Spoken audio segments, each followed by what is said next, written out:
at the New York Stock Exchange, where nervous investors are waiting to see how President Trump's trade war will play out. U.S. stock futures tumbled for a second day, with Dow futures losing 1,100 points this morning as China retaliates against President Trump's sweeping tariffs announcement.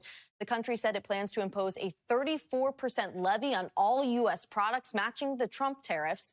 The brewing trade war is sparking fears of a global recession. NBC News business and data correspondent Brian Chung is here with the latest. Brian, the market's just open. Where do things stand? What are you looking for right now? Yeah, well, we were just looking at that Dow board, the Dow Jones Industrial Average opening down 2.3% in points. That's almost 950 points.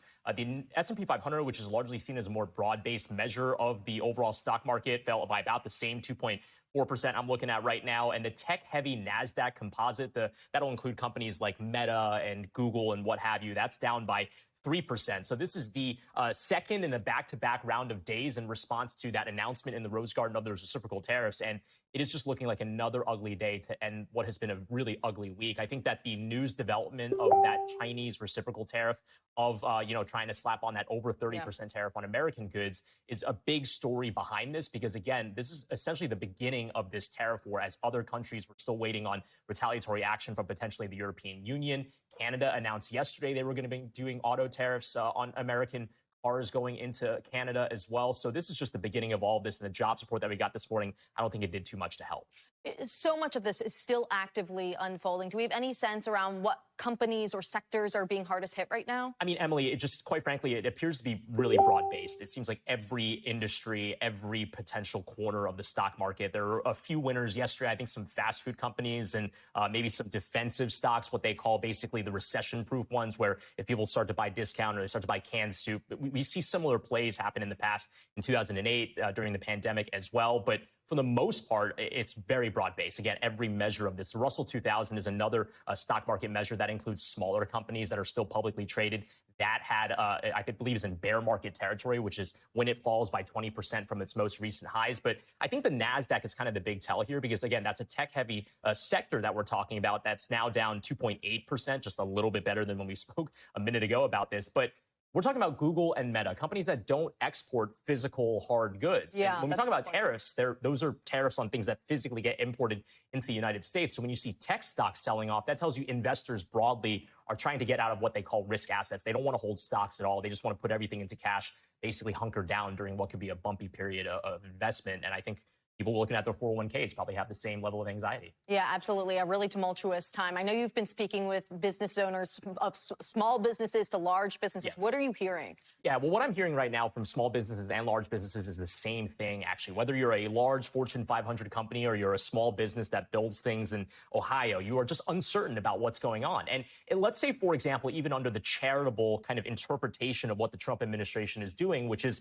we want to tariff things coming into this country to protect American manufacturing and incentivize businesses to build up plants in the United States instead of manufacturing that teddy bear in China, manufacture here in the United States. But Emily, the problem is that it could take years to build the factory to then make those types of products in the United States, and then another few years to actually hire for it and then get it running. So for that reason, a lot of these businesses are saying, look, if I have to think about budgeting out for the next 5 to 10 years for that type of what they call capital expenditure, I just don't know if I'm going to do that, because first off, this might be a new administration or someone else in the White House 3 years from now, essentially, and I might not want to put up millions of dollars in expenditure right now. So people don't know how to plan for this. People don't know how to strategize for this. And I think that whether you're a company like an automaker or you're a small company that sells toys in the United States, I've been hearing that uncertainty is what's weighing on management. Some other numbers that we are watching today, new jobs report out, beating expectations. Does that do anything for easing concerns on Wall Street? Yeah, and let's just call it what it is. That jobs report, which covers the month of March, so this is a report that's backwards looking. It basically tells us what the state of affairs look like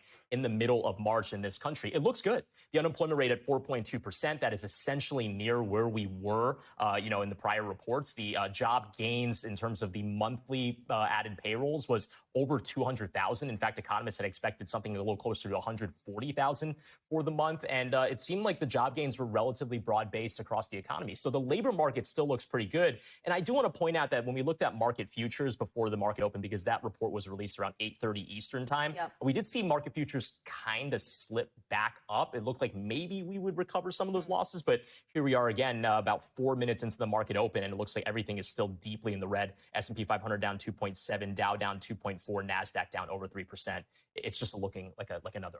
And those China retaliatory tariffs definitely playing a role in that. President Trump seems pretty confident that in the end, this will result in some favorable deals for the U.S. Are there any signs that these negotiations are happening yet? Yeah, and this is where the kind of story here is very confusing, because I was on a call with White House officials when they were talking and unveiling these so-called reciprocal tariffs just 2 days ago, and they were saying very clearly to reporters, they are not open for negotiations. This was going to be a long-term tariff that was going to be put in place to try to bring American manufacturing back. But then you had President Trump on Air Force One on his way down to, I believe, Mar-a-Lago yesterday, saying that he is open for negotiations. And if he gets I think phenomenal was the word that he used, if he gets a phenomenal deal, then he's open to relieving some countries of these tariffs. So the messaging is a little bit mixed on whether or not he is open for negotiation, but it seems like for right now, countries, at least the big ones that we've been tracking, have not been trying to they're not going to the negotiation table. They're just slapping retaliatory tariffs on. So China is the one big example, and I just cannot underscore how important and significant that is, because what are the two largest economies in the world? It's China and the United States that are now going at war with each other, at least in an economic sense. So that's very significant. The European Union is another shoe we're expecting to drop. And then Canada, again, yesterday announcing, all right, you're going to slap 25% tariffs on our automotive products going into your country, which, by the way, are made many times by American manufacturers like Ford and GM. Well, all right, now they're going to slap a 25% tariff on American cars going into Canada. You know, I think to say this has been a tumultuous week is almost an understatement. What does the timeline look here? Is it going to continue these roller coaster type of emotions on Wall Street? I mean, Emily, I wish I knew, and I think so do regular Americans that are looking at their 401ks or looking at their stock portfolios. The problem with the volatility here, and I've also been talking with a number of stock traders. You know, I've been on the stock exchange floor talking to folks and just asking, when do you think we're going to hit the bottom? I think that's the question that a lot of people are asking.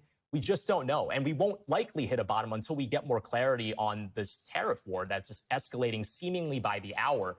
It doesn't seem like we're any closer to resolving the tariff relationships with the United States and every country around the world now than we were even prior to the April 2nd announcement. So until we get more clarity on that,